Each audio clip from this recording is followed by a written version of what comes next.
Hola, buenas noches. Bienvenidos a todos a la sesión mensual de la Asociación de Retina de Occidente. Vamos a dar inicio a la sesión.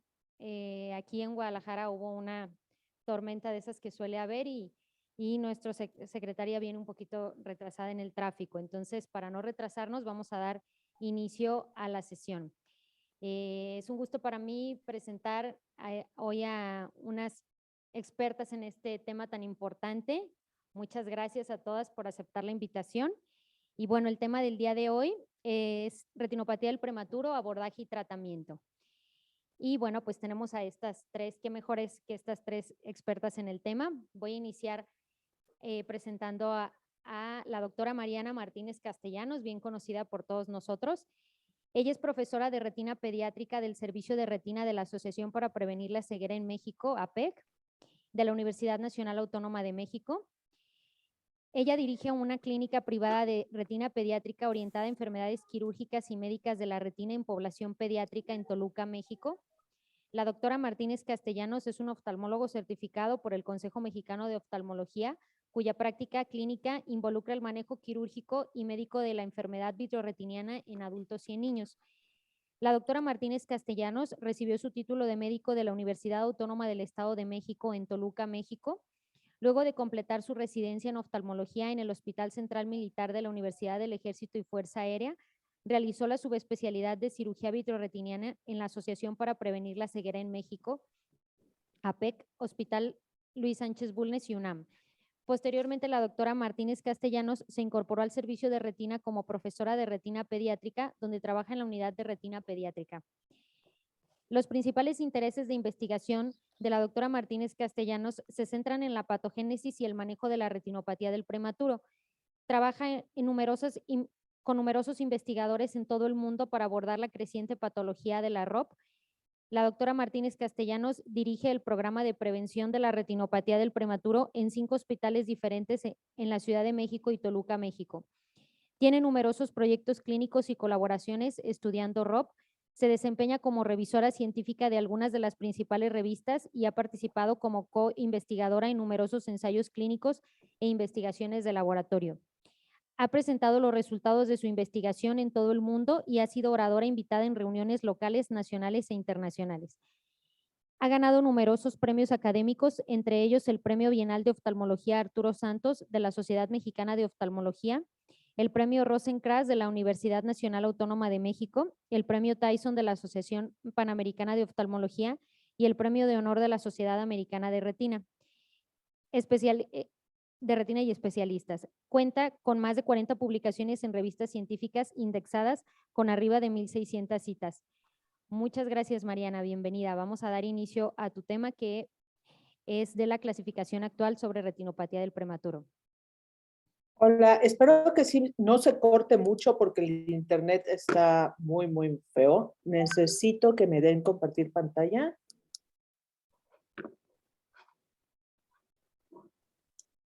Listo. Listo. ¿Ahí se ve? Sí, se ve. Listo. Bueno, tuve el gusto de durante algunos años trabajar con un grupo de oftalmólogos de todo el mundo para hacer las actualizaciones clave en la retinopatía del prematuro, porque con los nuevos tratamientos, con el desarrollo de los antiangiogénicos, la cirugía y otras cosas, pues ya la clasificación anterior, acuérdense que la clasificación fue hecha para normar tratamientos, entonces la clasificación anterior pues ya no tiene muchos huecos y esto fue lo que hicimos. Entonces voy a darles las definiciones clave. Yo asumo que ya la mayoría sabe cómo se clasifica la retinopatía del prematuro.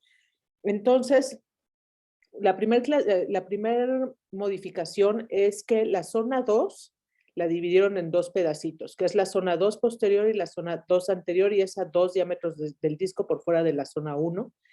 No es lo mismo tener una retinopatía que llega pasandito la mácula, que ya no es zona 1, pero pues apenas está pasando la mácula, que todavía la alcanzamos a ver, así nada más nos asomamos al fondo de ojo, que algo que ya está llegando prácticamente a la hora serrata del lado nasal, ¿no? Entonces, esta es la primera redefinición para normar la zona 2 y la zona 1. Hay un intermedio que es la zona 2 posterior. Después tenemos estas muescas, todos las hemos visto, las describió Harry Flynn hace muchos años. Y esta muesca, cuando se ve en la mácula, uno es de un pronóstico más reservado porque está involucrando la zona vascular foveal y dos, prácticamente está invadiendo la zona 1. Entonces, si hay una muesca, se tiene que tratar inmediatamente. Después, la enfermedad plus, ya sabemos que ese es nuestro coco porque puede uno enseñarle la misma fotografía a 3 expertos y los 3 te pueden decir que es pre-plus, que es plus o que no tiene nada. Pero bueno, este semáforo nos da una idea más o menos de cómo clasificarlo. En las clasificaciones anteriores había una foto muy centrada, era como la foto típica, que ya no nos ayuda, o sea, ya tenemos mejores cámaras, mejores fotografías, y aquí sí podemos ver en este semaforito cuáles son los rojos, o sea, los que es plus plus, y los que son pre-plus, ¿ok? No hay enfermedad plus fuera del polo posterior, porque luego nos los mandan referidos de que tiene vasos con plus en la línea de marcación, ahí no se denomina enfermedad plus, aunque es un dato importante para decisión de tratamiento. Después, la subcategorización del estadio 5, si me da tiempo, después les enseño, porque debido a esta subcategorización, nosotros ahora tenemos ya trabajos hechos con diferentes cirugías para los 3 diferentes estadios, que es el 5A, 5B y 5C. 5A, estas son las fotos originales del artículo. Esta es una fotografía mía, se ve el nervio óptico. La 5B es la que casi siempre todos vemos ya con leucocoria, y 5C es cuando ya la cámara anterior está plana, ya hay toque endotelial con la córnea, ya tiene involucro en el segmento anterior. Luego, la agresiva posterior ya no se denomina agresiva posterior, y este es uno de los logros que tuvimos las personas que somos de países en medio desarrollo, porque antes era como en la fotografía del recuadro A, nada más era que progresaban muy rápidamente, niños muy chiquitos que estaban en zona 1 y que iban rápido a desprendimiento de retina. Pero resulta que en nuestros países vemos en niños muchísimo más grandes, muchísimo más pesados, y está relacionado a oxígeno. En esta clasificación, aunque lo hemos reportado ya muchas veces en el grupo con el que trabajo, la retinopatía inducida por oxígeno es diferente a la retinopatía del prematuro, pero para hacer más fácil el acceso a tratamiento, a manejo y a diagnóstico, se engloba dentro de la retinopatía del prematuro, y a esto se le denomina ROP agresiva. Entonces, ya no es agresiva posterior, ya se le quitó el posterior porque la podemos ver en periferia, y esto nosotros lo vemos en niños mucho más grandes. En países más desarrollados los ven en aquellos niñitos que nacieron de 25 o 26 semanas, ¿no? Nosotros, esos niños casi no sobreviven. Después, la regresión. Regresión es o después del tratamiento o que regresó solita, que tenía un estadio 2 y se fue regresando solita. Aquí tenemos 3 ejemplos. Uno es con láser, otro es regresión con antiangiogénico y otro es regresión sola. Y esto, la regresión se va a ver en la terapia antiangiogénica en 1 a 3 días, en las del láser de 7 a 14 días. Por eso el láser ahorita ya ha ido tomando menos importancia en el manejo inicial de la retinopatía del prematuro. Se prefiere el anti-VEGF. Hay disminución de la enfermedad plus, la vascularización comienza a crecer hacia la periferia, involuciona la túnica vasculosa lentes, disminuye, mejora la dilatación de la pupila. Acuérdense que hay niños que tienen la pupila muy, muy pequeñita. Estos niños no los vayan a inyectar si no le hacen antes un ultrasonido, porque puede ser que ya tengan la retina desprendida y si se inyecta empeoramos el cuadro. El que tengan los medios más claros. Hay niños que tienen como turbio el vítreo cuando se empieza una retinopatía estadio 3. Hay resolución de hemorragias intrarretinianas, y a esto es a lo que le vamos a decir regresión. Después hay secuelas a largo plazo. Esto en algún momento ya lo había yo presentado y estamos haciendo un paper con el que fue nuestro becario para juntar casos. Llevamos muchísimos casos de hecho, de PAR, que es la Persistent Avascular Zone, que puede ser central o puede ser periférica. Esta no es, porque al principio decían, no, que el antiangiogénico les deja toda la periferia vascular. Bueno, resulta que con las cámaras de campo ultra amplio, ahora nosotros podemos darnos cuenta que niños que fueron prematuros, o sea, un diabético que les llegó de 45 años, si le hacen una angiografía de campo ultra amplio y que vemos que en la periferia no tiene vascularización, le preguntamos, oye, ¿tú fuiste prematuro? Sí, yo cabía en una cajita de zapatos. Y entonces, ahora sabemos que muchísimos no se van a terminar de vascularizar. No son retinas isquémicas, o sea, no tienen neovasos, es decir, no está el ojo en sufrimiento. Más bien se adaptó con lo que le llega de la coroides a una retina donde tiene una función pues menos importante que la parte central, y esta retina, pues con lo que le llega de la coroides es suficiente para cubrir sus demandas metabólicas. Cuando sí les ponemos láser, pues porque en esas áreas pueden llegar a ser latiz o pueden llegar a ser agujeritos y tratamos la lesión. No hay necesidad de ponerle láser 360. Aquí hay un niño de 15 años, nunca tratado, y vean cómo se quedó la vasculatura retiniana a medias. Aquí hay otro 4 meses después de tratamiento. Este par puede, lo que les decía, dar zonas irregulares de vascularización, podemos ver alteraciones en el angio-OCT, podemos ver alteraciones en el OCT que nunca se hizo bien, la depresión foveal, particularmente en niños muy prematuros de 27, 26, 25 semanas al nacer. Y los agujeros pueden darnos desprendimientos de retina, pueden dar también hemangiomitas en donde está la línea de demarcación previa y hacer algo como coatiforme.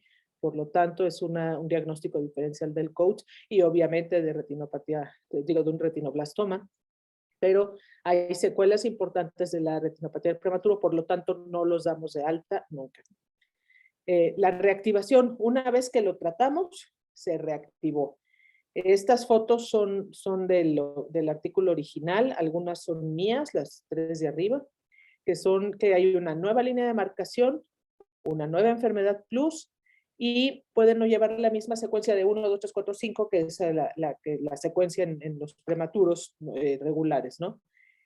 Una cosa es reactivación y otra cosa es falla del tratamiento. Reactivación es que se fueron los neovasos, todo bien, y de repente otra vez, usualmente está relacionado con alteraciones en las demandas de oxígeno. Es un niño que sigue con problemas pulmonares o alguna enfermedad sistémica, pero las reactivaciones en México son menos del 3%, ¿ok? Casi siempre lo relacionamos con algo sistémico, pero si hay falla del tratamiento, o sea, lo inyectaron y no regresó, eso no es ROP. O sea, puede tener muchas otras enfermedades que no sea retinopatía del prematuro.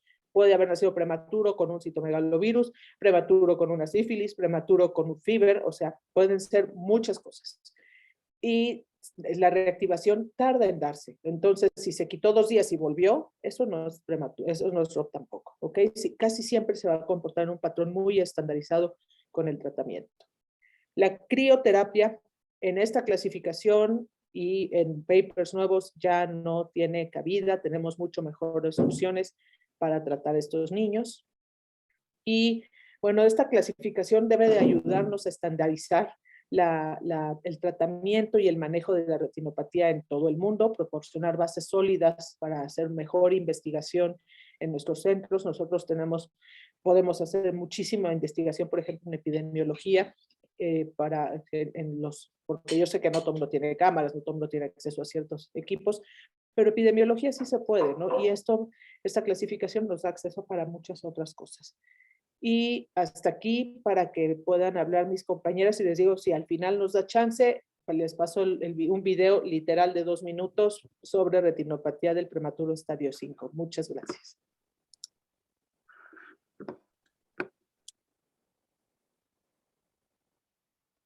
Bien, muchas gracias, Mariana. Excelente plática.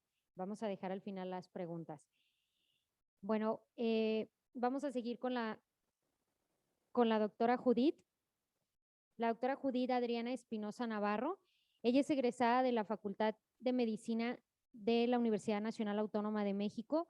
Realizó su especialidad en oftalmología en la Fundación Hospital Nuestra Señora de la Luz. Posteriormente realizó la alta especialidad en retina y vítreo en la Fundación Hospital Nuestra Señora de la Luz.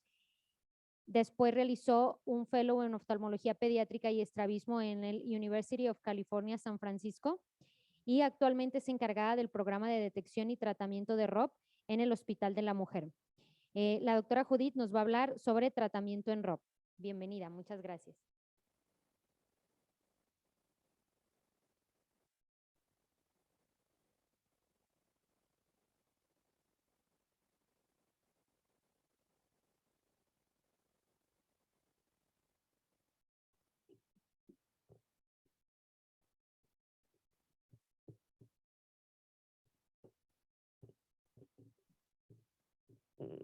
Muchas gracias. ¿Ya me escuchan? Sí, se escucha. Muy bien. Pues mucho gusto y muchas gracias por la invitación. Pues me da mucho gusto hablar siempre de este tema. Y me voy a enfocar a el tratamiento con antiangiogénicos para la retinopatía del prematuro, porque creo que definitivamente es el tratamiento que va a ser el de elección en el futuro. En nuestro país es el tratamiento de primera línea en muchos centros y empezando pues porque es el que está más disponible y vamos a ver ahorita, vamos a discutir varios puntos acerca de su efectividad. Entonces, recordamos un poquito la fisiopatogenia de la retinopatía del prematuro. Sabemos que hay dos protagonistas principales, el factor de crecimiento endotelial vascular, que es el que finalmente, en respuesta a un estado de relativa hipoxia de la retina avascular, es el que se va a acumular en la cavidad vítrea, y el otro sería el factor de crecimiento parecido a la insulina. Entonces, recordando rápidamente, sabemos que cuando sucede el nacimiento prematuro, la retina avascular, la retina que no se alcanzó a vascularizar, se puede llegar a comportar como tejido hipóxico, lo que desencadena un acúmulo de VEGF en el vítreo, y esto pues puede desencadenar una proliferación de neovasos anormal. El tratamiento pues clásicamente descrito, el que demostró ser efectivo en un estudio multicéntrico, el ETRP, pues es la fotocoagulación con láser, y que bueno, finalmente ayudó a salvar a muchos bebés de la ceguera. Y pues el fundamento pues es la destrucción de la retina avascular, y con esto se disminuye o se detiene la producción de factores angiogénicos. Este tratamiento típicamente, pues, además de requerir sedación o anestesia general, pues requiere de un equipo costoso, días extras de hospitalización, y no está exento de peligros, complicaciones tanto sistémicas como locales a nivel ocular, ¿no? Y bueno, esta es la técnica que se utiliza para fotocoagular a un paciente con retinopatía grave. Hay que destruir completamente la retina avascular, y es un patrón de fotocoagulación bastante denso, con huellas de láser más intensas que a las que estamos acostumbradas, por ejemplo, para una fotocoagulación para diabetes. El éxito de este tratamiento depende en la destrucción total de la retina avascular. Y bueno, aquí podemos ver cómo se resuelve por completo la enfermedad. En este caso, el láser ya está cicatrizado. Y vemos cómo la enfermedad ya sufrió regresión. En el caso de los antiangiogénicos, pues tiene todo sentido utilizarlo en esta enfermedad. Ya dijimos que el VEGF juega un papel importante y que se encuentra elevado en la cavidad vítrea de pacientes con retinopatía grave. Ha funcionado muy bien desde hace muchísimos años en otras retinopatías proliferativas. Usualmente lo podemos resolver con una sola inyección, lo cual es maravilloso en la mayor parte de los casos, y la detención de la enfermedad es inmediata, o sea, uno puede ver el cambio desde la primera revisión. Y como ya mencionaron, en los casos en los que no hay muy buena visualización, pues es una herramienta indispensable. Esto tampoco es nuevo, llevamos 15 años desde que se empezó a utilizar en retinopatía del prematuro. Sabemos que la escuela de la retina pediátrica mexicana fue de los pioneros. Este es el estudio tal vez más controlado y voluminoso que empezó a estudiar los efectos del bevacizumab intravitro para pacientes con retinopatía del prematuro. Este es el grupo BEAT-ROP, del cual Helen Mintz es la líder. Y en este caso, pues, se logró demostrar que el antiangiogénico no solo detiene la progresión de la enfermedad, vemos aquí cómo cómo se derrite por completo la retina o la cresta vascular, sino que además permite que haya crecimiento vascular hacia la periferia, cosa que no ocurre con el láser. Con el láser detenemos la progresión, derretimos los neovasos, pero queda destruida toda la retina fotocoagulada. En el caso del bevacizumab comparado contra el láser, pues vimos que no existía superioridad del láser contra el Avastin. Y la única, incluso para zona 1, enfermedad en zona 1, el bevacizumab fue superior en su efectividad para detener la enfermedad. Las dos observaciones en este estudio fue que las recurrencias que se observaban con el Avastin pues eran importantemente más tardías que las que vemos con el láser, 19 semanas contra 6 semanas. Otra preocupación también es que, bueno, este tipo de estudios son muy pequeños para evaluar la seguridad sistémica de la aplicación del antiangiogénico. Y existe cierta preocupación todavía respecto a la circulación sistémica en el torrente sanguíneo de los antiangiogénicos y su posible efecto a distancia, especialmente en el cerebro. ¿Cuáles son los pros de este tratamiento? Bueno, uno, pues es mucho más económico. Incluso cuando podíamos fraccionar los frascos de Avastin, pues dividíamos el costo de este medicamento entre muchos pacientes. Es un medicamento que no necesitamos ni anestesiar, ni dormir, ni sedar al paciente. Si es un paciente que ya está externo, no necesitamos admitirlo otra vez al hospital. Y bueno, como mencioné, actualmente es la única opción de tratamiento en muchos centros hospitalarios en nuestro país. ¿Cuáles son las contras? Bueno, principalmente lo que se ha mencionado en contra de este tipo de tratamientos es la absorción sistémica y la preocupación de que al bloquear el factor de crecimiento endotelial en otros órganos como el cerebro, el riñón o el pulmón, se puedan alterar la maduración de estos órganos. La otra preocupación es que las recurrencias cuando aparecen son muy tardías, es decir, generalmente aparecen después de la semana 50 de edad corregida en un paciente que ya es muy difícil de explorar y que si no tienes una cámara para hacer angiografía, pues es a veces difícil de detectar.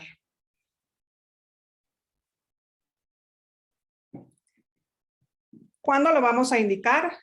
Pues en general los criterios para tratar la retinopatía del prematuro siguen basándose en el estudio multicéntrico ETROP. Ahorita vamos a revisarlos, pero especialmente en la retinopatía agresiva, considero que es mucho mejor opción que el láser para tratar estos casos.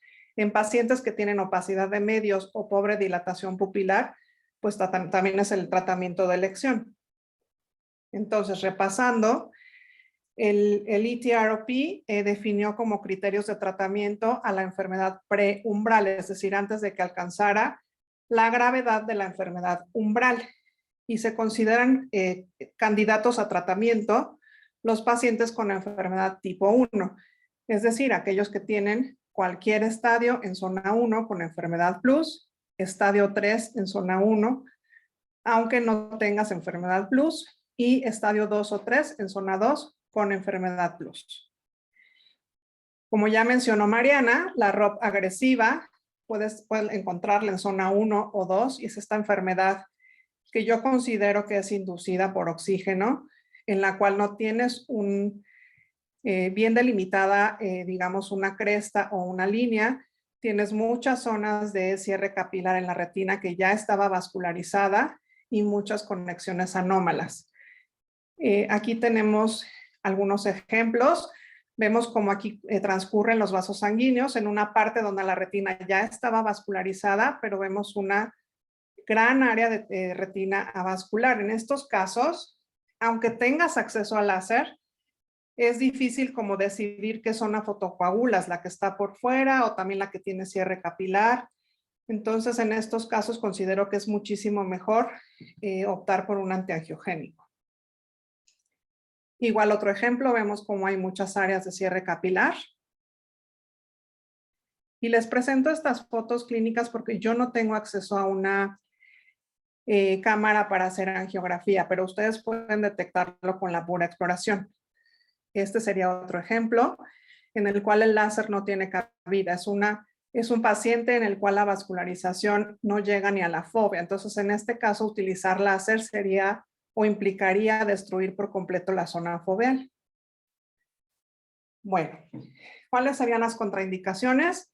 Si ustedes ven algo de tracción, es decir, un paciente con estadio 4 o 5, no inyecten, porque ese se les va a hacer un crunch y se va a terminar de desprender la retina. A menos que en su plan para hacer cirugía y tengan mucha actividad neovascular, contemplen el uso del antiangiogénico, pero están con una mano en la inyección y con la otra en el vitrector. Si ustedes ven algo de tracción, definitivamente es un caso que hay que planificar de otra forma.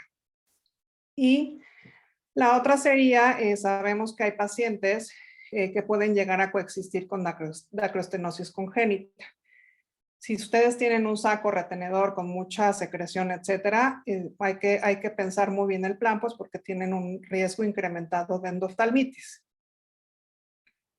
Esto es lo que les comentaba, es un paciente que sufrió un crunch porque ya tenía un desprendimiento de retina y recibió una inyección de antiangiogénico. Bueno, ya decidí que le voy a inyectar antiangiogénico. Ahora, ¿qué le inyecto? Tenemos estos tres.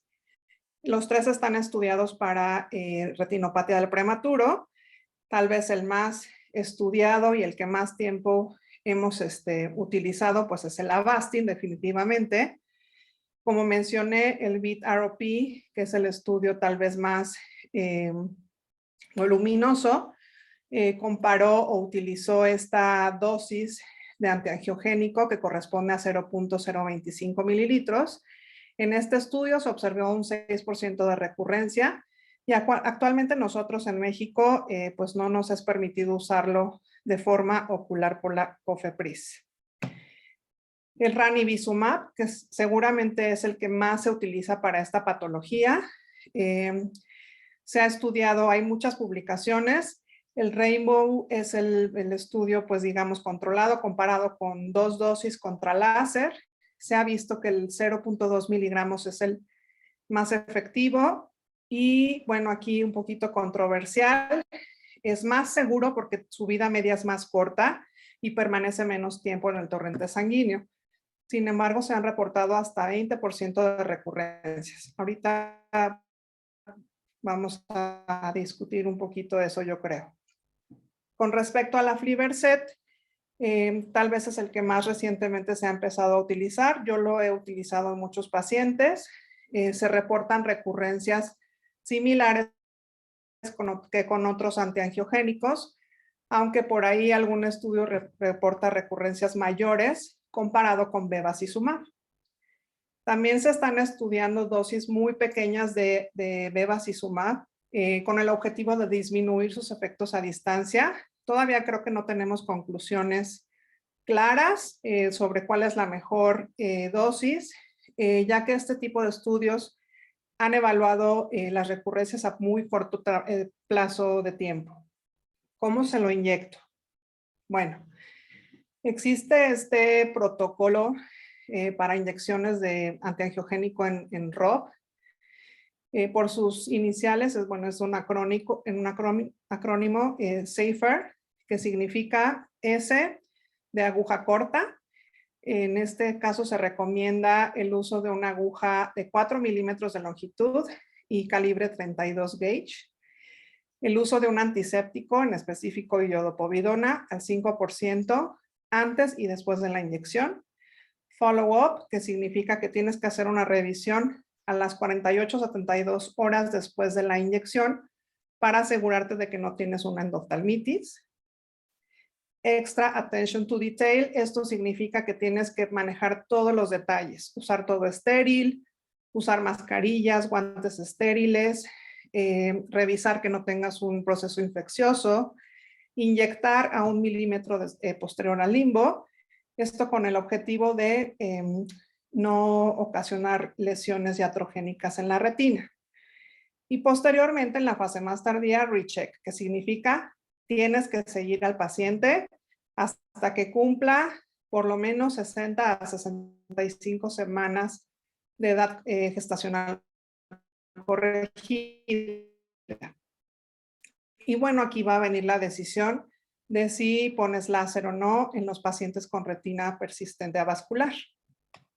Ok, en México no existen de forma comercial estas jeringas de 32 gauge.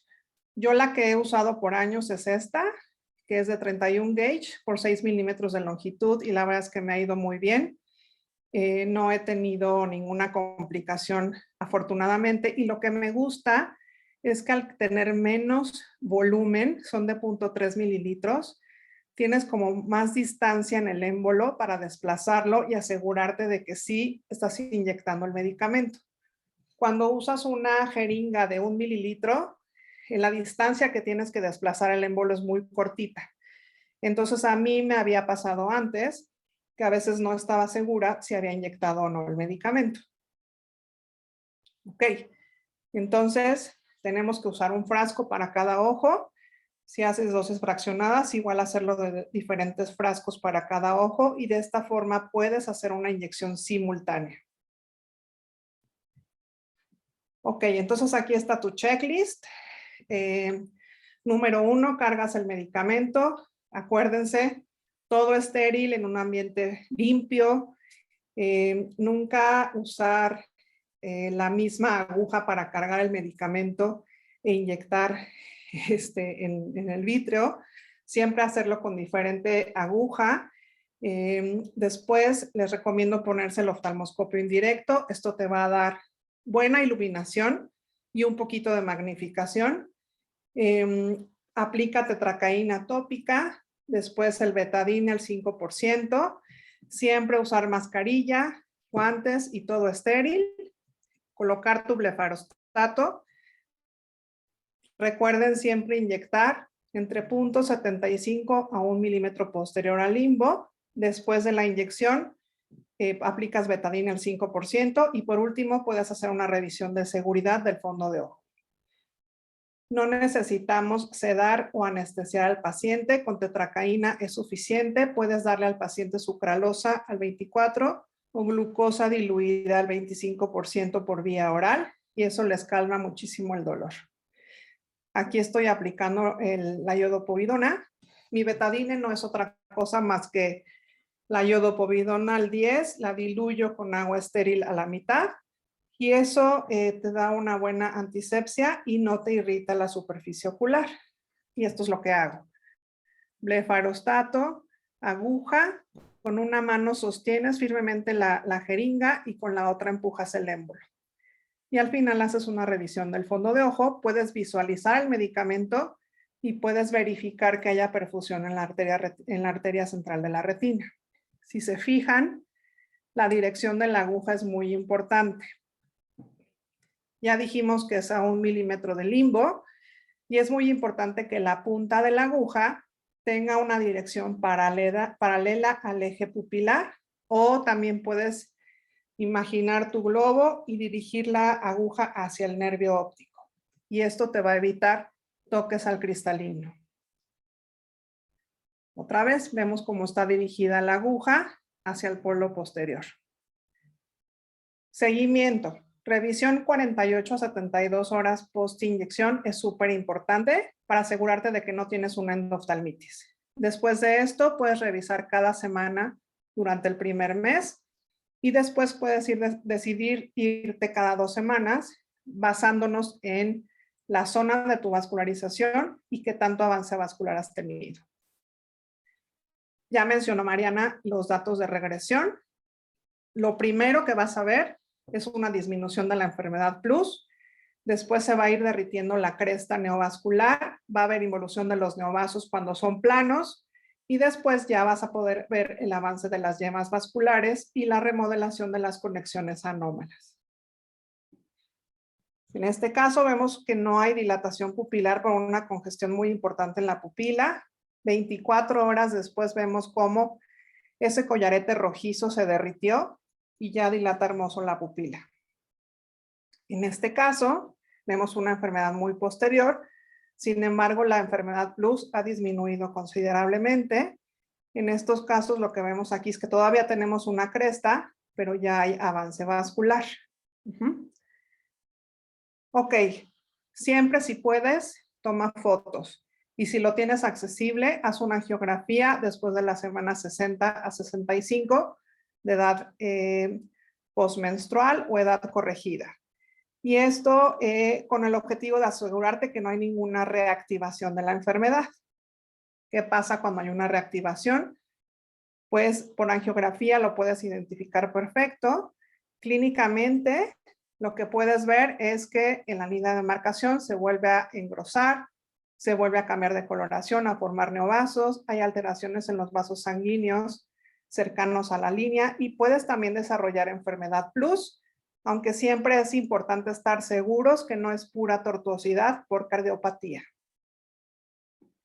¿Qué puedes hacer? Puedes reinyectar, puedes decidir irte por el láser y recuerden que lo mejor siempre es lo que tienes disponible y la técnica que dominas. Ok, es necesario combinar tratamientos. No lo considero necesario. Ambos tratamientos por separado son muy efectivos si haces la técnica correcta. Y además, si combinas los tratamientos, con el láser lo único que haces es romper la barrera hematorretiniana. Entonces le estás abriendo el paso al antiangiogénico para que pase al torrente sanguíneo. En el caso de que nos estamos preocupando por los efectos en el cerebro o en otros órganos. Si encuentras enfermedad agresiva, creo que siempre es mejor utilizar un antiangiogénico solo. Y si ya tienes un componente traccional o más complejo, siempre es importante, si tienes duda, consúltalo o planea mejor una vitrectomía temprana. En el caso de la persistencia de retina vascular, cuando ya cumpliste las 60 o 65 semanas de edad postmenstrual, ¿qué vamos a hacer aquí? No sabemos, nadie tiene la respuesta.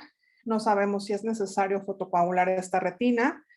Usualmente si lo decides, es una técnica más ligera, no tiene que ser tan densa. Y yo lo que he observado es que esto es más común en enfermedades más posteriores.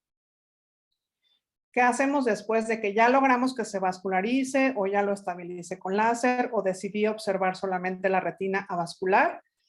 Pues bueno, no olvidarse de los errores refractivos. A partir de los 6 meses de edad corregida es importantísimo hacer una refracción, revisar el desarrollo de todo el sistema visual, incluyendo agudeza visual, posición ocular, presión intraocular, etc. Con respecto a las preocupaciones sobre el neurodesarrollo en pacientes tratados con Avastin, el seguimiento, el siguiente corte que hizo el BEAT-ROP no ha demostrado diferencia entre los pacientes que se trataron con láser o con Avastin con respecto al neurodesarrollo.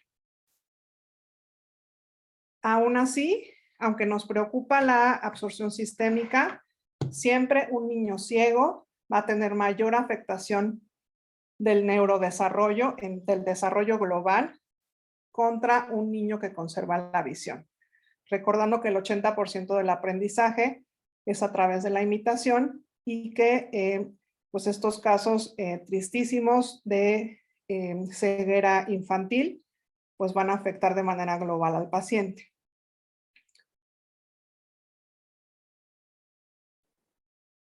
Muy bien, pues dejo la palabra para Paulina y muchísimas gracias.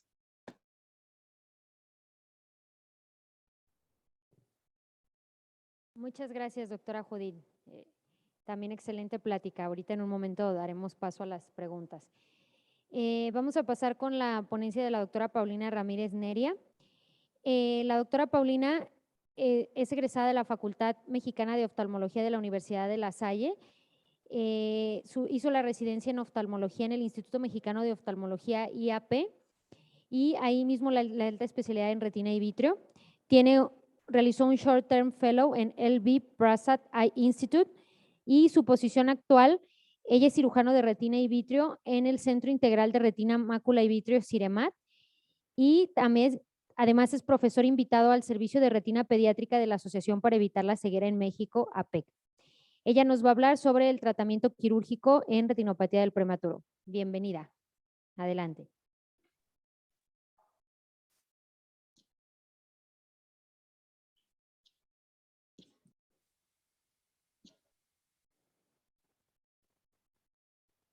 A ver, denme un minuto. Listo, ahí está. Buenas noches, muchísimas gracias por la invitación.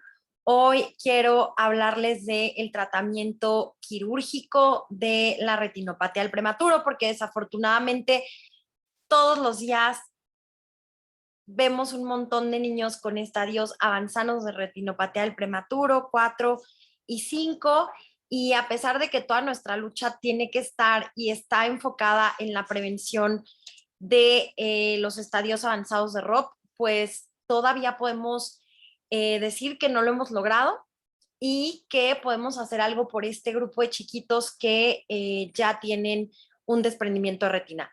No tengo ningún conflicto de interés. En el ICROP 3 ahora ya nos hablan un poquito más del estadio 4A y 4B. Ya sabíamos que estaban divididos con o sin involucro foveal. Por supuesto, el estadio 4A es una súper urgencia porque quiere decir que el niño todavía tiene pegada la mácula y que su pronóstico visual es muchísimo mejor que el de un estadio 4B, en donde la mácula ya está tomada. Y pues bueno, lo que adiciona esta nueva clasificación es la aplicación del OCT, que ojalá algún día lo tengamos a la mano. Sin embargo, yo sé que es difícil, ¿no? Tener OCT para estos chiquitines y que si bien con esta herramienta nosotros podríamos meter a quirófano más rápido a otros pacientes que no nos parece que estuvieran desprendidos, quiero compartirles también algunas características clínicas que podemos ver en los pacientes para saber que están desprendidos sin la necesidad del OCT. Los signos clínicos sugestivos de que esta paciente tiene un desprendimiento de retina son la pérdida de visualización de la circulación coroidea. Fíjense cómo en esta fotografía podemos ver algunos detalles de la coroides por al lado de los vasitos de la retina y de pronto vemos cómo se detiene y no solo no vemos la circulación de la retina, sino que tampoco vemos la coroides como tal. También podemos ver esta clásica apariencia de vidrio esmerilado, justo en esta zona donde la retina está juntito a la tracción, ¿no? O sea, si se fijan, se ve como este color grisáceo, pero verdoso, literalmente como un vidrio esmerilado, y eso nos puede dar esta pauta de que el niño está en un estadio 4A, donde todavía está pegada la retina, y donde sin duda tenemos que meterlo a quirófano en las próximas 24 horas. Sabemos que la vitrectomía, ya sea preservando el cristalino para los estadios 4A y 4B o con lensectomía, es decir, quitando el cristalino para los estadios 5 y eso donde ya no tenemos espacio para meter nuestros instrumentos y salvar el cristalino, es el estándar de cuidado para estos chiquitines. ¿Por qué? Porque la vitrectomía nos va a permitir quitar todos estos vectores de tracción que hay de la cresta hacia otros pedacitos de la cresta hacia el nervio óptico y de todos estos sitios que ya comenté que están, además de ser tangenciales, hacia anteroposterior, que son los que causan este desprendimiento de retina en embudo. El estadio 4 puede ir desde un estadio 4 muy fibrótico o menos vascularizado, con menos cantidad de factor de crecimiento vascular endotelial, hasta estos casos muy vascularizados como estos que les muestro aquí, en donde inclusive hay ya sangre en la cámara anterior de estos pacientes. Y tenemos que estar preparados para atender a estos chiquitos que tienen muchísima actividad vascular Me gusta hacer un poco la analogía que es como meter a quirófano a un paciente con una retinopatía diabética muy, muy, muy vasoproliferativa. Bueno, más o menos lo mismo con estos pequeños, ¿no? Son niños que no han sido tratados en la gran mayoría de las veces y otros que ya están más calmaditos, que están fibróticos, en los que no nos preocupa tanto esta actividad del VEGF. Por supuesto, los pacientes que están muy, muy, muy vascularizados nos infieren este riesgo de que haya sangrado dentro de la cavidad vítrea durante y después de la cirugía, que además no nos dejen realizar nuestra cirugía con calma, o que se conviertan en este andamio, todos estos sangrados dentro de la cavidad, para empeorar un desprendimiento de retina y que se convierta en un estadio 5, que ya después va a ser muy difícil de volver a operar. Siempre queremos disminuir el sangrado trans y postquirúrgico. Por lo que, pues bueno, hay que considerar que si estos pacientes son una vitrectomía que debe de realizarse de manera urgente, que están muy vascularizados, podemos considerar el uso de antiangiogénicos previos a la vitrectomía, 24 horas, ahorita como platicaba Judith. No mucho tiempo antes, no podemos ser como en el diabético porque estos niños se nos van a cronchar, o sea, todo se va a contraer rápidamente y va a empeorar el caso. Entonces, si los vamos a inyectar es porque ya estamos seguros de que lo vamos a poder vitrectomizar. Y también podemos considerar en estos casos muy vascularizados el uso de antiangiogénicos después de la vitrectomía para evitar el riesgo o disminuir el número de sangrados postquirúrgicos. Este es un pequeño video que quiero mostrarles de la técnica que realizamos para la vitrectomía que conserva el cristalino. También utilizo la misma iodopovidona diluida como lo hace Judith. Agarro una iodopovidona al 10% y la diluyo 50-50 para que me quede al 5% y la córnea se mantiene clara, no me da ningún tipo de toxicidad. Los trócares los colocamos a 1 milímetro de limbo, siempre cerciorándonos de que la retina no está muy anteriorizada y de que por ahí puedo poner mis trócares sin ningún problema.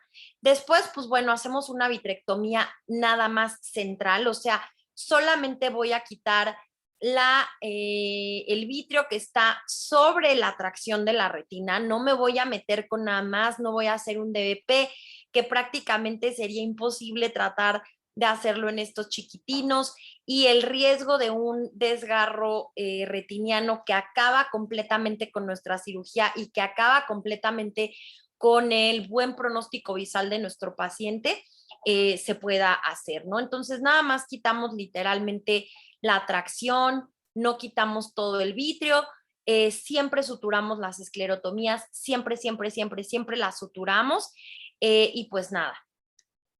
La verdad es que estos pacientes tienen un muy buen pronóstico visual, siempre y cuando pues la mácula no esté tomada. Ahora, operar o no operar a los niños con estadio 5.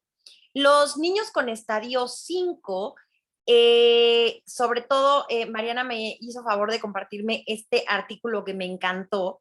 Sí tienen que recibir algún tipo de tratamiento, y en este artículo, que son 1000 vitrectomías de niños con este terrible diagnóstico, me parece que lo ejemplifica muy bien el porqué. Son niños que se operaron todos entre los 4 y 12 meses de edad, y quiero dirigir su atención, o sea, todos se les hizo exactamente la misma técnica quirúrgica, todos son el mismo cirujano, como los niños que tienen cirugía con lensectomía, porque recordemos que casi siempre hacemos lensectomía en el estadio 5, el 54% está en no percepción de luz, pero hay algunos pacientes que logran ver algo, ¿no? En nuestra cartilla LogMAR, o sea, alcanzan a tener algo de visión, aunque sea un porcentaje pequeño, y solamente casi el 50% se va a no percepción de luz. Sin embargo, a los niños que siguieron, que no operaron, que es importante mencionar que compararon a estos mismos pacientes con pacientes que no se operaron, el 78% se fue a no percepción de luz. Entonces, prácticamente estamos hablando de un 20% de pacientes a los que se les conservó y se les guardó esa percepción de luz, y otros poquititos que sí creo que vale mucho la pena hacer el esfuerzo en los que pudieron ver algo un poquito más, ¿no? No solamente la visión es algo que nos tiene que importar, sino el número de complicaciones que van a presentar a largo plazo estos pequeños. Si nosotros comparamos las tablas del artículo en donde vemos cómo los niños que no se operaron, ¿no? O sea, los niños que solamente se observaron, tuvieron muchísimo más complicaciones relacionadas al ojo, como por ejemplo la seclusión pupilar, hipotonía, cataratas, la atotomía en banda, comparado con los niños que no tuvieron, que sí tuvieron oportunidad de operarse, en los que se quitó el cristalino y se realizó pues esta apertura del embudo que vemos en este desprendimiento de retina. Quiero dirigir su atención hacia, por ejemplo, el glaucoma, ¿no? Donde los niños que no se operaron tuvieron muchísimo más glaucoma que en comparación con el 1.5% de los pacientes. Yo creo que esto es bien importante porque si alguna vez hemos visto un niño con hipertensión ocular, con mucho dolor, llorando, con realmente hasta sintomatología sistémica por el dolor, sabemos que es algo que mediante la cirugía podemos evitar a largo plazo. Entonces, estos son algunos ejemplos de pacientes que quiero enseñarles, que he tenido la oportunidad de operar, en donde vemos cómo, si bien la retina no va a salir aplicada en el momento inmediato, estamos acostumbrados como cirujanos de retina a querer que ya salgamos y esté todo perfectamente pegado. Aquí no. Esto va a pasar en el transcurso de meses e inclusive años, como esta última fotografía que les estoy mostrando. Y durante mucho tiempo vamos a ver cambios diferentes en los niños, pero a pesar de tener esta alteración en la anatomía retiniana, pues nosotros logramos ver pacientes que tienen visión que les permite moverse y hacer muchísimos avances mayores en su rehabilitación y en su vida. No olvidemos que estamos cuidando 80 años de visión. Nuestro objetivo 100% tiene que ser el diagnóstico temprano y el tratamiento temprano y oportuno y correcto para evitar la disminución, la discapacidad visual, porque son 80 años de visión para estos pequeños. Esto es lo que yo quería presentarles. Espero que tengamos un poquito de espacio para preguntas y discusión, y vuelvo a agradecer la invitación.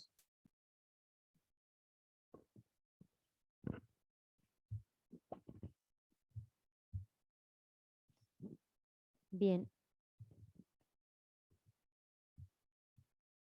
¿Se escucha, Odín? Bien, muchísimas gracias, Paulina. Excelente plática.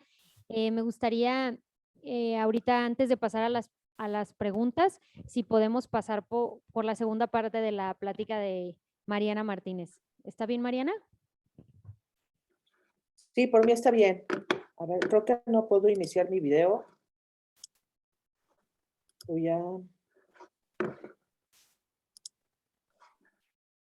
Ay.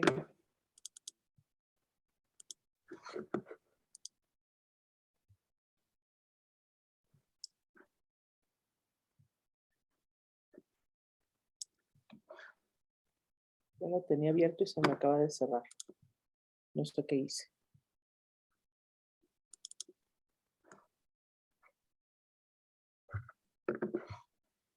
Pero si el ROP estadio 5, se tiene que operar. Aquí está. Sí.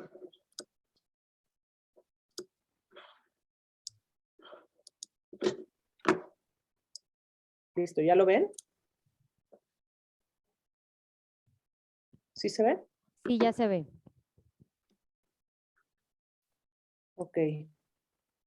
Entonces, esta es una retinopatía estado 5 y las implicaciones en tratamiento. El disco óptico visible, aquí se les hace vitrectomía en lo posible sin tocar cristalino.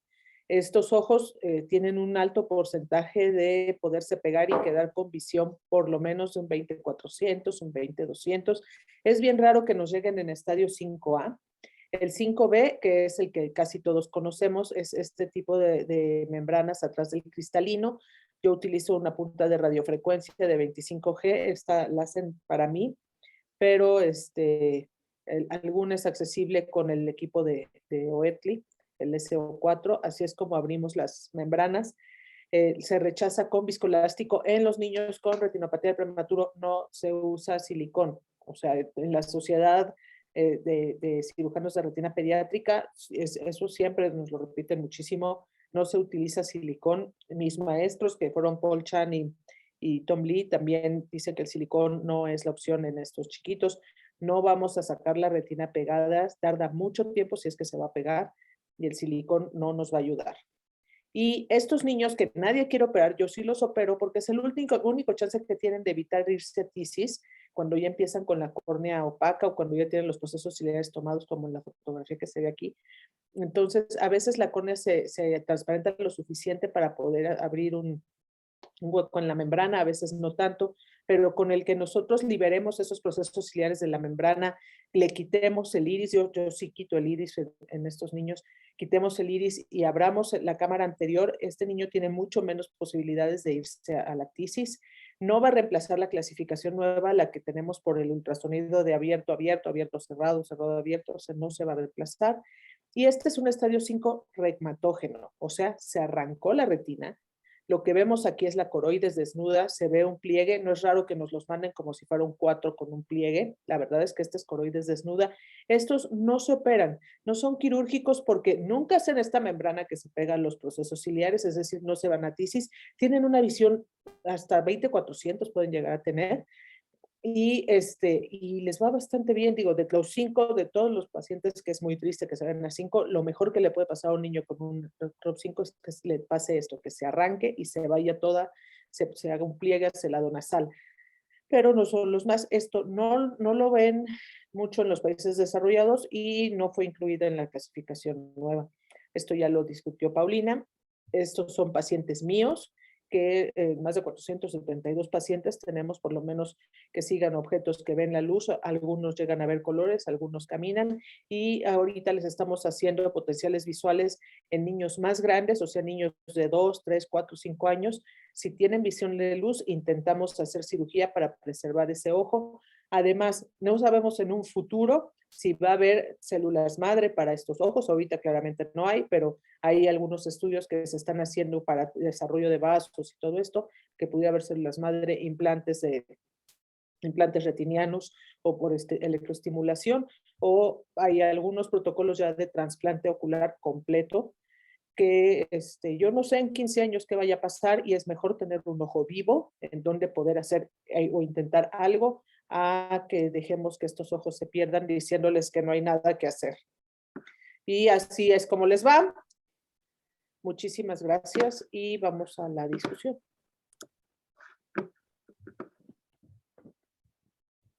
Bien, muchas gracias. Vamos a pasar a unas preguntas que tenemos del foro. Bueno, primero nos dicen que qué tipo de anestesia recomiendan para la aplicación de antiangiogénico, sedación en quirófano o solo tópica, pero bueno, creo que eso ya todo el mundo está de acuerdo en que es solo tópica, o alguien tiene alguna opinión distinta. Es solo tópica, se puede hacer en el consultorio, se puede hacer en la terapia intensiva, no hay que llevarlos a quirófano. Yo lo pongo en el consultorio. Sí les pongo un monitor para ver la oxigenación porque pueden desaturar un poquito, pero no necesitan ni anestesiarlos, ni sedarlos, ni nada en un quirófano, o sea, no es necesario. Lo que más les molesta a los bebés es el blefarostato. Entonces Sí. los van a ver igual de incómodos que cuando los exploran. O sea, cuando hacen las revisiones es igual de incómodo que la inyección. Y con estas agujas tan delgaditas y es tan rápido que realmente no necesitan hacer nada más. En otros países sí los llevan al quirófano y los anestesian, pero lo considero completamente innecesario. De acuerdo, y sobre todo en una población como la nuestra, ¿no? O sea, donde todavía tenemos tanta falta de acceso al tratamiento, o sea, lo vemos todos los días, ¿no? Este bebé que se quedó esperando el traslado porque le iban a dar láser en otro centro y entonces cuando llegó a ese centro para que lo anestesiaran y le pusieran láser, etcétera, ya está totalmente desprendido, ¿no? El objetivo es dar el tratamiento antes de las 48 horas del diagnóstico para que tengamos retinas pegadas y no los tengamos que anestesiar y meter a quirófano. Muchas Yo gracias. hice cuando reporté la técnica, porque pues a nosotros nos tocó hacer el reporte de cero, cuando reporté la técnica de esto, hicimos el Premature Infant Pain Profile, que era para ver cuánto les dolía. Es muchísimo, muchísimo más doloroso, pero muchísimo más doloroso ponerle aretes a las niñas. Entonces, si eso lo hacen todos los días, o sea, la inyección es algo tolerable. Muchas gracias por las excelentes pláticas. Soy la doctora Diana Arévalo. Y bueno, aquí tenemos otra pregunta de un becario que pregunta cuántas reinyecciones considerarían y antes de irse al tratamiento de láser o bajo qué criterio deciden el continuar con láser en lugar de antiangiogénico. Es que yo creo bien importante esto que platicaba Mariana y que ponen muy, muy, muy textual en el ICROP 3, ¿no? Si tu paciente a las 24, 48 horas no tiene una respuesta de regresión con antiangiogénico, ¿no? Estamos hablando de antiangiogénico. Quiere decir que tienes una falla en tu tratamiento. A lo mejor, como comentaba Judith, se quedó tu medicamento dentro del espacio muerto de tu jeringa,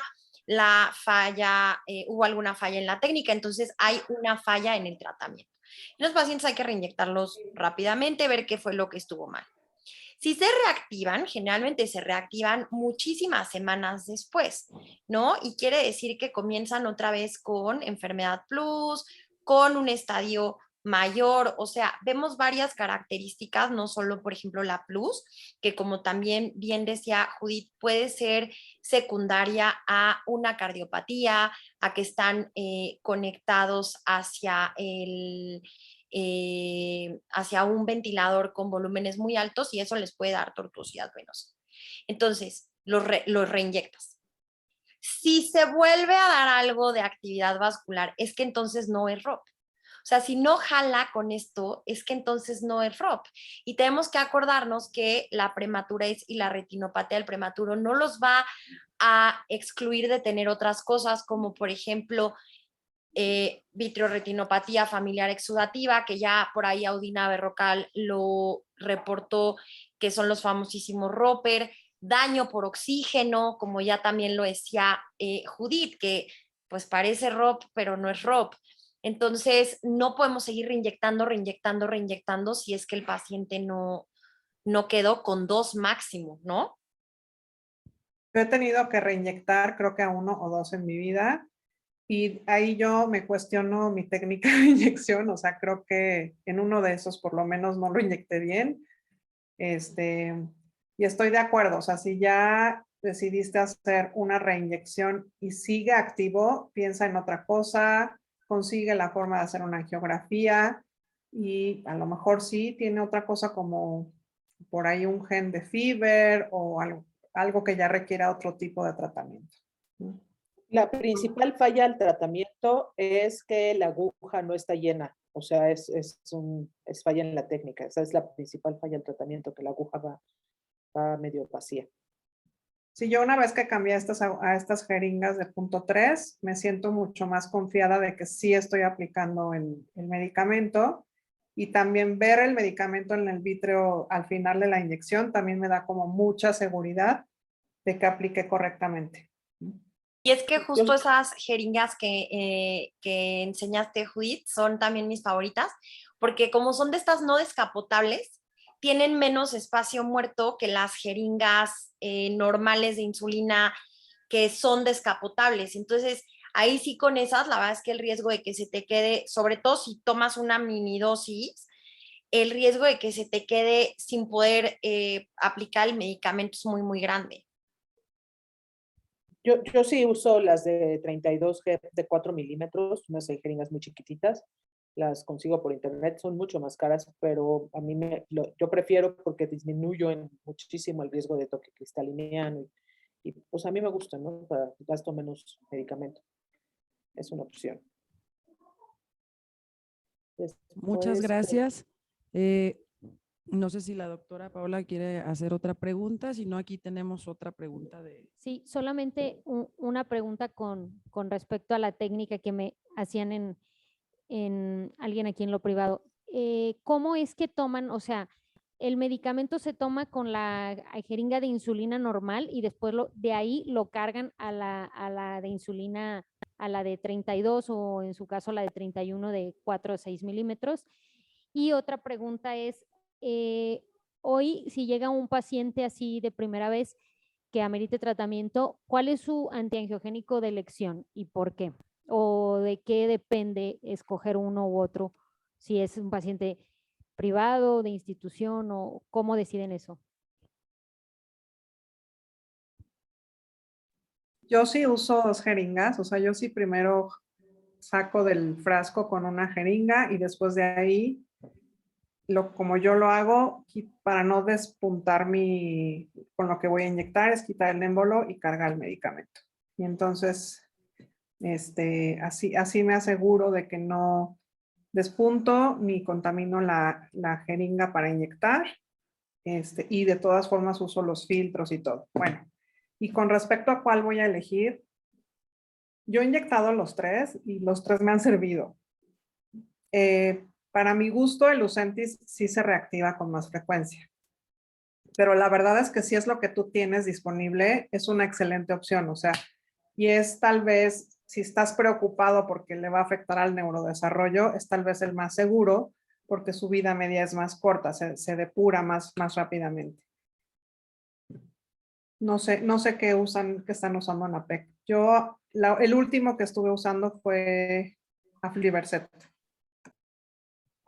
yo uso el mejor antiangiogénico es el que tienes disponible. O sea, el mejor antiangiogénico es el que hay. Entonces, cualquiera de los 3 funciona muy bien.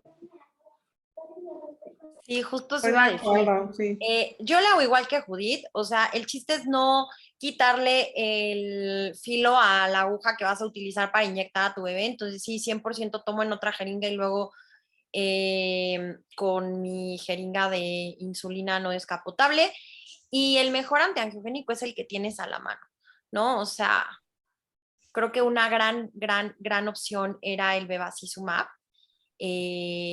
Rani es una gran opción. Y también Wetlia, ¿no? El problema muchas veces son los costos. Creo que hay ciertas instituciones en donde sí tienen acceso a los antiangiogénicos, inclusive me ha tocado ver que por ahí se haga el papeleo de pedir el antiangiogénico que tienen para los adultos, ¿no? O sea, porque sí se puede decir, oye, esto lo usamos en adultos, entonces pásamelo para acá. Pero los 3 funcionan muy bien, lo que tengas. Los 3 funcionan bien. Hay algo, de hecho lo preguntaron en el área como privada de preguntas y respuestas. La única endoftalmitis que yo he visto, que no fue mía, me la mandaron, es porque diluyeron el medicamento para que le alcanzara para los 2 ojos. Y ese niño se infectó. Nosotros le hicimos vitrectomía antes de 24 horas, o sea, ya no le inyectamos antibiótico de nada, directo vitrectomía y ya le dejamos antibiótico en la vitrectomía. Le fue bastante bien, pero eso pasó por una mala técnica a la hora de cargar el medicamento, que es diluirlo. Entonces, no hay que diluirlo, cualquiera de los 3 medicamentos funciona. Hay ciencia detrás de los 3. Avastin, tenemos el estudio, el BeatDrop, en Lucentis tenemos el estudio el Rainbow, y en Eylea, en Aflibercept, tenemos el estudio Firefly. Los 3 estudios dicen que es mejor el antiangiogénico que el láser, y es particularmente de zona 1. Entonces, hay evidencia para los 3 estudios, no lo diluyan. Cuiden bien su técnica. Yo uso solamente una jeringa, lo tomo directo del frasco con 2 agujas diferentes, una para tomarlo y otra para inyectar. Pero aquí es que todo tiene que estar limpio. La iodopovidona se inyecta a 1 milímetro de limbo o en el limbo, no a 3 milímetros. Hay un error en el BeatDrop. que dice que a 3.5 no, los niños no tienen pares plana, es a 1 milímetro de limbo, y una muy buena cantidad de pacientes que vemos complicados después de la inyección del antiangiogénico es porque o se inyectó mal, o sea, la técnica fue mala, o lo inyectaron fuera de tiempo, cuando ya se empezaba a desprender. Franco está preguntando, Franco Benvenuto pregunta que para el estadio 4, estadio 4A, 4B, si inyectamos antiangiogénico.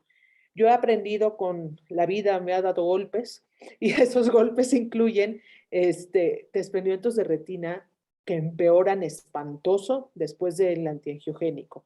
El antiangiogénico en los estadios 4 se inyecta cuando ya tienes el quirófano apartado, el niño con preoperatorios, la enfermera, el anestesiólogo y todo listo para meterlo a operar en las siguientes 6 a 8 horas. Si tú no tienes eso, no lo inyectes porque va a empeorar el desprendimiento en muy, muy poco tiempo. O sea, esto no es de que lo inyecto porque vivo en Saltillo y lo inyecto para que llegue a Ciudad de México en los siguientes 2 días. O sea, a nosotros nos llega en RUB5. Entonces, no hay que inyectar a menos de que tengas todo listo para hacer una vitrectomía. Acuérdense de la foto que les puse, o sea, a ese paciente ya no se le podía hacer nada de tan cronchado que estaba. O sea. ¿Alguna otra pregunta? Ay, Sí. pregunten, aprovechen.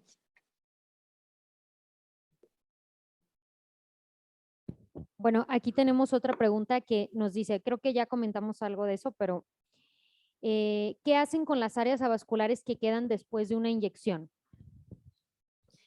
Es que las áreas avasculares son todavía una zona donde hay que investigar un chorro, ¿no? El otro día platicaba con Mariana y se me quedó súper, súper, súper grabado que vemos zonas avasculares en pacientes, por ejemplo, miopes, sanos, ¿no? Nosotros hacemos una fluorangiografía de campo amplio en estos pacientes y no les damos láser, no les hacemos nada porque no están activos. No es lo mismo avascular que isquémico, ¿no? Y está demostrado que hay muchísimos niños con zonas avasculares persistentes, inclusive si no necesitaron tratamiento, o sea, con ROP leve, y que nunca hacen una alteración en esa zona. Nunca tienen lesiones predisponentes, nunca tienen nada que los ponga en riesgo, porque la unión entre el vitrio y la retina no estuvo afectada, ¿no? Son literalmente retinopatías, se inyectaron a tiempo. En estos pacientes donde las crestas fueron como muy fibrosas, muy grandotas, ya casi que tirándole a 4, pues sí ya tenemos alteraciones en el vitrio y la retina, en la unión entre el vitrio y la retina, que sí nos pueden dar algunas alteraciones después. Pero básicamente hay muchos niños que no se tienen que tratar. Creo que las angiografías nos van a dar la respuesta a estas áreas avasculares. La angiografía de campo ultraamplio abre la puerta a un muchísimo mejor diagnóstico y forma de tratar a muchas enfermedades de la retina, enfermedades vasculares de la retina como retinopatía diabética, oclusiones vasculares, y la retinopatía del prematuro no queda fuera de ahí. Nosotros sí le hacemos angiografía de campo ultraamplio a niños muy chiquitos, lo hacemos en Flying Baby, o sea, a ellos les damos vía oral la fluoresceína y los ponemos así sobre la Optos para hacerle, yo tengo Optos, en la ceguera usamos el Clarus o la Redcam, pero el campo ultraamplio nos abre una puerta para un mucho mejor diagnóstico y un mucho mejor tratamiento, y también recordarles, siempre se los digo, que la retina avascular no es el equivalente a retina isquémica. La retina isquémica es un incendio, es un grito de ayuda, hay neovasos por todos lados, todo inflamado, el iris no dilata, o sea, es un escándalo. La retina avascular, o sea, tiene conexiones vasculares con la coroides.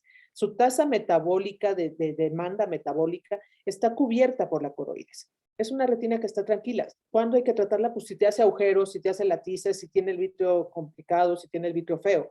Pero por eso hay que revisarlos, y lo ideal es revisarlos dormidos, o sea, sedar al niño y revisarlo bien, indentado, porque ya después, a los 2 años, 3 años, pues son niños que no se van a dejar hacer una revisión como se debe sin que la sufran mucho, ¿no? Entonces, no es lo mismo retina avascular que retina isquémica. Entonces, a veces les da muchísimo miedo ver toda la retina que está, pues que no llegaron los vasos hasta la periferia, pero pues si no le están viendo neovasos, si no están viendo todo tortuoso, feo, pues la verdad es que hay que vigilarlos nada más. Yo otra vez voy a mencionar esto. Yo no tengo tanta experiencia como ustedes en angiografía. Yo he seguido más clínicamente a los pacientes y la verdad es que sí se hace más complicado y da mucho pendiente ver esa retina avascular, pero yo he optado por mantenerlos en observación mientras pues las terminales vasculares se van tranquilas, no veo cambios proliferativos, etcétera, pues de verdad que los dejo en paz, ¿no? Y pues no sé si esto va a cambiar a futuro cuando veamos a estos pacientes pues más adelante, pero por el momento no encuentro la justificación para fotocoagular a todos estos pacientes, ¿no? Muy bien, muchas gracias por los excelentes comentarios. También preguntan si han utilizado Saltrap. Sí, yo uso mucho Saltrap, harto mucho.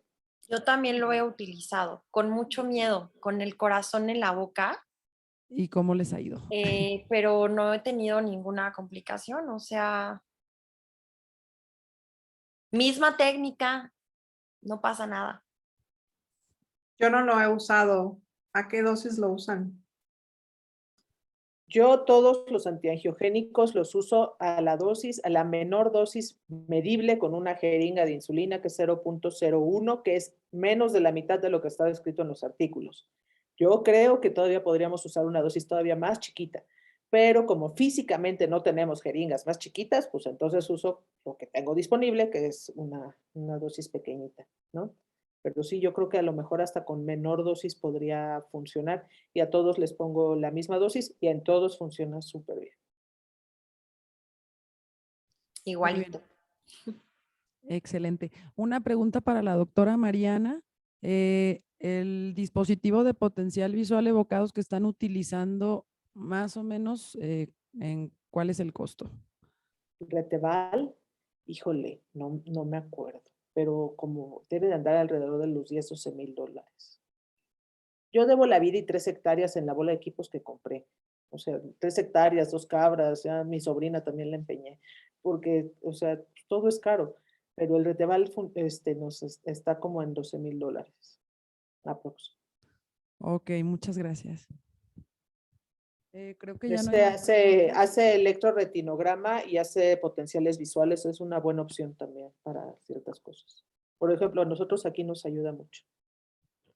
Y Sí, porfa, muchas no le gracias. digan a los ROP5 que no hay nada que hacer. Sí hay algo que hacerles. Aún en los niños grandes, ahorita estos que les estamos haciendo potenciales, de verdad que les cambia. Niños que caminaban así agachados todo el tiempo, empiezan a levantar la cabecita, comen mejor. Había niños que no toleraban la comida más que líquida, empiezan a comer comida sólida. O sea, hay cosas que sí les mejora la calidad de vida el poder ver un poquitito más. Entonces, no les cierren esa puerta porque muchos niños que nos llegan, es que ya me dijeron que no hay nada que hacer, es que ya me dijeron que no hay nada que hacer. Hay que intentarlo. Bien, por último, entonces, justo eso yo te quería preguntar, Mariana, ¿cómo, o sea, hasta qué punto tú decides que un ROP5 es quirúrgico? Siempre, o sea, independientemente de la edad del paciente, ¿tú crees que, digo, siempre y cuando el potencial visual, o si no tienes acceso a un potencial visual, igual vale la pena siempre intentarlo? La mamá te va a decir, ¿sabe que lo saco al sol y el niño cierra los ojos? O sea, le reacciona. Entonces, yo creo que vale la pena intentarlo. ¿Qué es lo peor que le puede pasar? Pues que el ojo se pierda, ya están prácticamente perdidos, ¿no? Entonces, o ya lo daban por perdido. Entonces, yo creo que es viable y ahora con los niños grandes, la verdad es que he migrado un poco a tratar de rescatar ojos que ya daban por perdidos y que no estaban tan mal, ¿no? Sí, y Y por aparte, último, sí he visto niños que les dije yo les dije, no se puede operar porque ya está muy avanzado y regresan 3, 4, 5 años después, uno para enucleación, ya otro perforado, o sea, sí les va más mal si no se intenta hacer algo. O sea, eso sí, o sea, la ganancia es poquita de visión, pero vale la pena. Además, solamente que, o sea, el solo hecho de ver luz, o sea, tener ciclos circadianos significa que ese niño sabe cuándo va a dormir, cuándo va a comer, cuándo le toca levantarse el baño, donde hay una puerta, donde hay una ventana. Si ven luz, pueden ir a escuela normal. Entonces, solamente el poderles preservar ese poquito es mucho mejor a que no tengan nada, nada, nada de visión. Bien, y por último, una pregunta para las tres. ¿Nos pueden como explicar un poco más cuál es su opinión por el cual o cuál es la razón por la cual el silicón no debería de usarse? Digo, yo realmente he visto en Guadalajara muchos pacientes operados con silicón, o sea, y por retinólogos. Entonces, ¿cuál es la razón? Si nos pudieran como ayudar a entender un poco más, porque entiendo que desde el punto de vista del retinólogo pudiéramos pensar, ¿no? La retina pues se va, o sea, está ahí volando, entonces quizás si le pongo silicón es la única forma de que se quede pegada. Es que en la cirugía no, el fin de la cirugía no es pegar la retina o sea, salir con la retina pegada como en el diabético. O sea, eso es algo bien importante porque quien lo opera seguramente es retinólogo que también opera adultos, ¿no?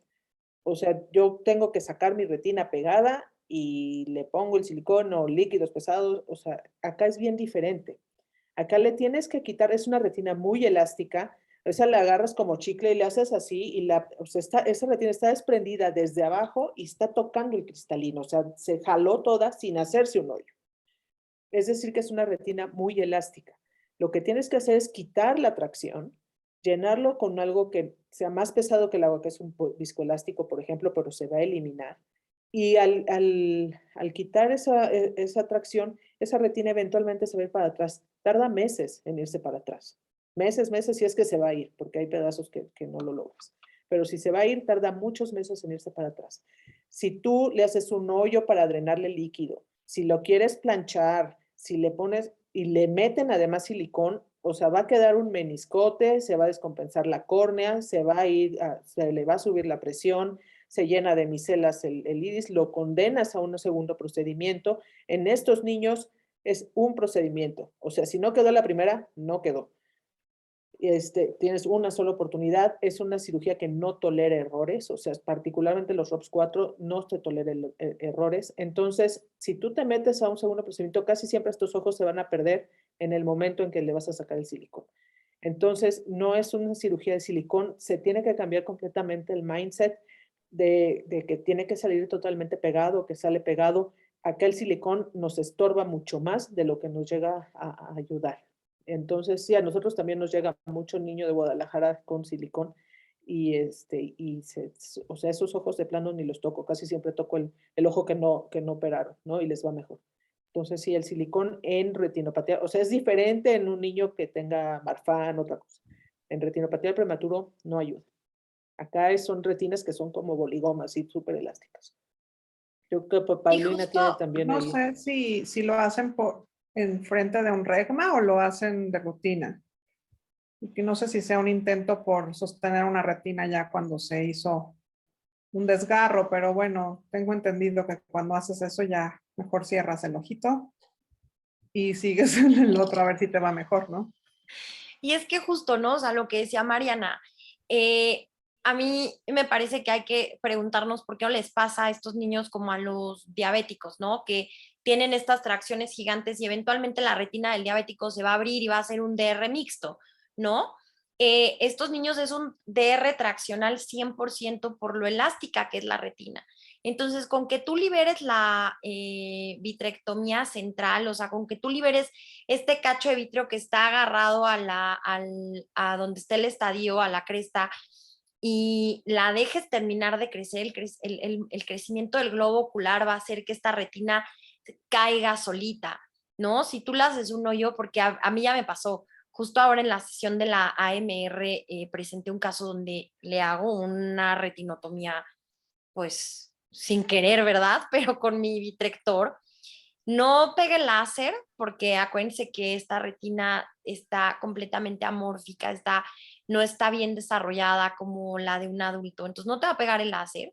Si no tienes, y esto lo sabemos todos los cirujanos de retina que también vemos adultos o lo que sea, sabemos que si no creas una adhesión entre el epitelio pigmentado de la retina y esa retina de alguna manera crio, láser, pues esa retina eventualmente se va a desprender. Entonces, aunque le pongas todo el silicón del mundo, pesado, 5,000, 1,000, lo que sea, esa retina se va a desprender eventualmente porque no le vas a poder poner un medio de adhesión retiniana a esos pequeños.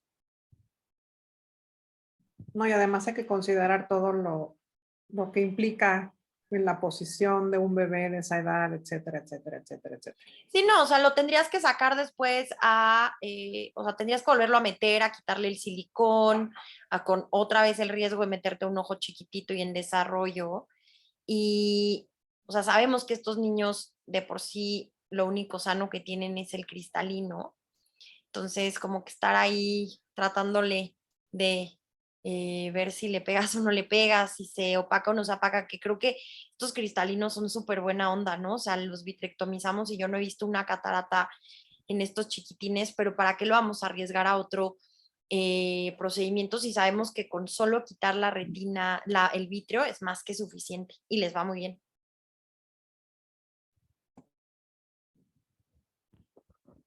Bien, bueno, tenemos que terminar por el tiempo. La verdad es que excelentes pláticas y podríamos seguir aquí. Y bueno, solo para finalizar, no sé si nos pudieran dar como un último mensaje aquí en la ciudad que no abundan los retinólogos pediatras. Un último mensaje que nos pudieran dejar cada una de ustedes. Invítenos a trabajar allá si no abundan, con todo gusto vamos. Es uno. Bienvenidas. Y otro es o sea, refieran a tiempo. Si ven que hay algo que no les late, que creen que no lo pueden tratar, refiéranlo a tiempo, le va a ir mejor a su paciente, se los vamos a regresar ya para que lo sigan y le hagan todo lo que quieran, hacerle todo después.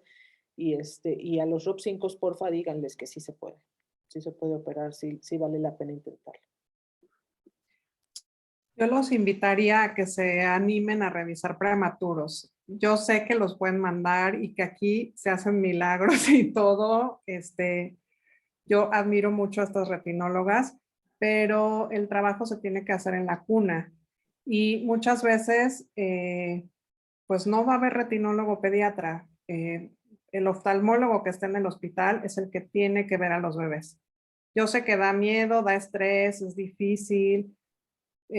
Nos pueden hablar a preguntar cómo le hago, cómo lo agarro, cómo le pongo la gota, lo que sea, pero anímense y atrévanse porque van a hacer una diferencia enorme pues, en toda la vida de ese paciente, ¿no? Y pues muchas gracias. Coincido con Judith, yo creo que llega el momento en el que no alcanzan las manos, sobre todo a los médicos en formación, porque sé que tienen residentes, becarios. Les diría que hay muchos lugares en donde pueden acercarse a rotar y quitarse ese miedo de revisar bebés. Creo que una vez que ves cómo es en la cuna, ¿no? En la UCIN, donde se hacen estas enfermedades, se te va quitando el miedo y creo que ya hay muchísimas opciones como la unidad de retina pediátrica donde si piden que rotar, pues pueden ir a rotar para que aprendan, ¿no? Otro tip que creo que es bien importante es que aprendamos a tomar fotografías con el celular, porque si nosotros nos sentamos, ¿no? Hasta con el adulto, ponte ahí a tratar de tomarle fotografías a tu compañero, a tu paciente, a quien quieras, y luego pásate a los bebés y mándale las fotos si tienes dudas a alguien que vea bebés y entonces ya se puede hacer muchísima telemedicina, ¿no? Antes no teníamos esta posibilidad. Creo que es bien importante que hagamos eso. Y tercero, creo que también hay que tomar como todos estos recursos que se están haciendo nuevos en redes sociales como Ropology, que es una página donde compartimos mucha información sobre retinopatía del prematuro para todos, gratis. sin inscripción, Academia de Retina, que es española, que también parece fantástica, la página, muchísimas cosas, o sea, hay un chorro de recursos, pero aviéntense a hacerlo bien hecho. Si no lo vamos a hacer bien, mejor no, pero creo que sí hay que empezar a entrenarnos todos a ver bebés. Bien. Pues muchas gracias por las excelentes pláticas y comentarios y las vamos a invitar. Una cosita más, si se hayan quedado las personas amables que nos donaron su tiempo para escucharnos, si un solo bebé se salva de ser ciego porque vieron esto, valió la pena el trabajo de todos. Muchísimas, seguro que sí. Muchísimas gracias. Gracias a todas. Esperamos tenerlas en alguna otra oportunidad de nuevo. Gracias. Muchas Descansen. gracias y buenas noches. Yo voy a Guadalajara el fin de semana. Voy a Perfecto. Tequila. Por Voy a acá nos Tequila vemos. a una fiesta, pero por ahí nos vemos. Muy Bye. bien. Acá Bye, nos vemos. Mariana, acá nos Hasta vemos. luego. Bye, bye. Gracias. Gracias.